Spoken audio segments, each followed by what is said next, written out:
BC బిడ్డల ఆత్మగౌరవం JSP, BC రాజ్యం కోసం పుట్టిన జేఎస్పీ, జేఎస్పీ।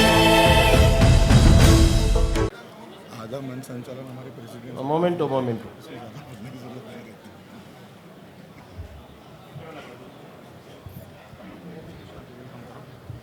राष्ट्रीय ओबीसी महासंघ 11 वर्षीय में जो कर्नाटक में यहाँ सभी ओबीसी भाइयों को महाराष्ट्र हो या तेलंगाना हो या आंध्र हो, 3 स्टेटों का यहाँ पर मौजूद हुए। सो ये कार्यक्रम में हमारे भाई बाबूराव जी और महात्मा हमारे जादू श्रीनिवास गौड़ जी, शंकर राव जी और जितने भी हमारे काउंसिल के चेयरमैन थे मधुसूदन आचार्य जी, सभी भाई यहाँ के गोपी जी और यहाँ के एमएलसी सभी भाइयों का मैं शुक्रिया अदा कर रहा हूँ। क्यों बोले तो हिंदी भाषा पूरा देश भर में चलता, मैं तेलुगु में तो बाद में रोज बात करते रहे, तुम हैदराबाद में हो, तेलंगाना में हो, आंध्रा में हो, वो जितने भी महाराष्ट्र भाइयों को मैं दिली मुबारकबाद पे सर झुक के सलाम करता हूं। क्या बोलो तो ये बात 18th सेंचुरी में महात्मा ज्योतिराव फूले ये अपर क्लास वालों से ये कब तक लड़ेंगे? उनका मुकाबला करना है तो पढ़ना है, जब तक आप पढ़े नहीं आगे नहीं बढ़ेंगे। उनको समझ में आएगा ये कब तक बेइज्जती होता अपर क्लास से। भगवान हमको भी मौका दिया मगर हम पढ़े तो आगे बढ़ेंगे। बोले 18th सेंचुरी में हमारे महात्मा ज्योतिराव फूले पढ़ेंगे तो आगे बढ़ेंगे। वो खुद ही नहीं है बोला, सावित्रीबाई फूले से भी स्कूल खुलाया। उसके बाद देश भर में हमारे महिला और उनको बहुत सिनेमा देखा था उनका कितना बेइज्जती करे और महिलाओं के ऊपर कितने अत्याचार हुए, उसका मुकाबला करने वाला महात्मा ज्योतिराव फूले। जब 18th सेंचुरी में काम हुआ तो वो नक्शे कदम पे चलने वाला हिंदुस्तान का जो कॉन्स्टिट्यूशन लिखा, अपना कानून बनाया जिसका नाम है हमारे बाबा साहब अम्बेडकर। तो आज समय आया भाइयों, आज मैं बड़ी जोर से बोलने वाला हूं। इस वजह से जब अनटचेबिलिटी में जब कानून हिंदुस्तान आजाद हुआ, अनटचेबिलिटी में इस देश का कानून कौन बनाना? महात्मा गांधी, पंडित जवाहरलाल नेहरू, सरदार वल्लभ भाई पटेल, मौलाना। एक दस्तूर बनाने वाला कौन बन सकता हो? तो गरीबी से आयश वाला जिसका नाम है बाबा साहब अम्बेडकर। एक तो उस्ताद कौन है?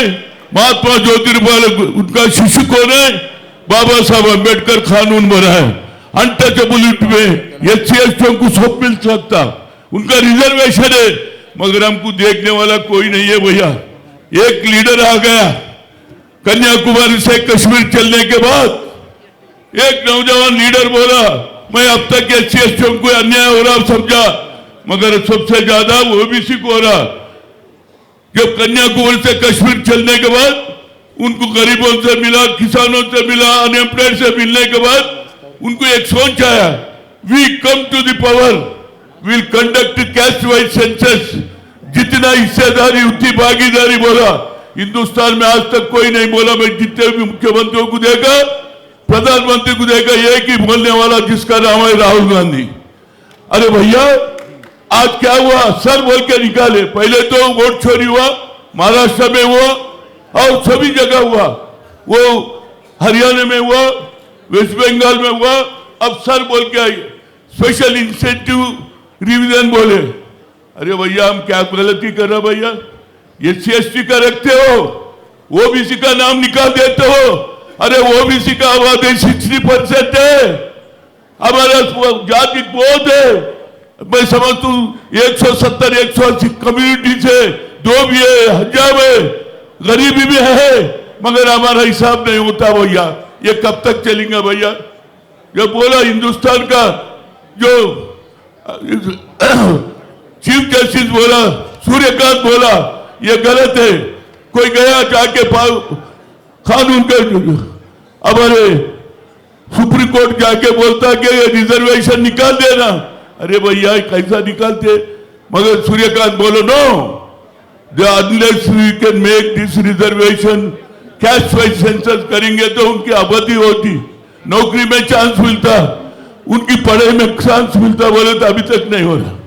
तो मुझे भाइयों सोचिए, अभी तक हमारा भाई बाग ईटल राजेंद्र बात करके गया, हमारे पास मौका आया था आंध्र प्रदेश में, यहाँ पर तो 4 या 5 मरतबा ओबीसी का प्रधानमंत्री बोला, देवराज से लेके वीरप्पा मोइली से लेके और बंगारप्पा से लेके आज सीतारामैया तक हुआ। हमारा आंध्र में कभी तेलंगाना, अब तो तेलंगाना अलग हो गया, आंध्र हो गया। हमको एक मौका मिला था, आपके दया से मेरे को मौका मिला था। राहुल गांधी बनाने वाले, राजीव गांधी बनाने वाले थे, नहीं हुआ। तो मैं बोल रहा हूँ ये चीफ मिनिस्टर की बाजू रखो, मगर अपन आबादी में हाईएस्ट है, उसका चर्चा होना चाहिए। उसका कैस्ट वाइज सेंसस करने के बाद तो ना डिलिमिटेशन की बात आ रहा भैया। अरे डिलिमिटेशन में महिलाओं लोग को कहां ले जाते, हमारा महिला का रिजर्वेशन होना, ओबीसी का रिजर्वेशन होना, इसके बाद से सभी लोग लड़ना चाहिए भैया। मैं कोई पॉलिटिकल बात नहीं कर रहा हूं भैया, हमारा हक पूछ रहा हूं, हक 78 ईयर्स हुआ है, हमारा अभी भी दबा के रखते, कब तक ये चलेगा? अपर कास्ट की राजनीति कब तक चलेगा? गरीबों की राजनीति भी आना चाहिए। इंदिरा गांधी थी, लैंड सीलिंग करी, गरीबों को जमीना दी, जो पढ़े लिखे लोगों को आगे बढ़ाने बोली, मगर एक ही लीडर था जिसका नाम राहुल गांधी है, बोला we come to the power will conduct caste wise census. जितना हिस्सेदारी उतनी भागीदारी बोलने वाला मैं आज तक देखा नहीं। ऐसे वो भी सेफ्टी मशीन मारता था।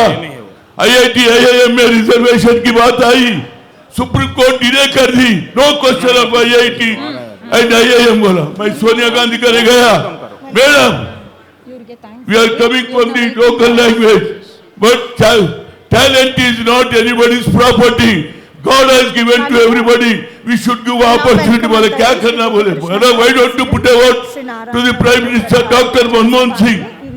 उसके बाद मौका दिए पार्लियामेंट में बिल पर, सभी लोग, वो ममता हो, अब मायावती हो, सभी लोग और शरद पवार भी मदद करा तो बिल पास हुआ।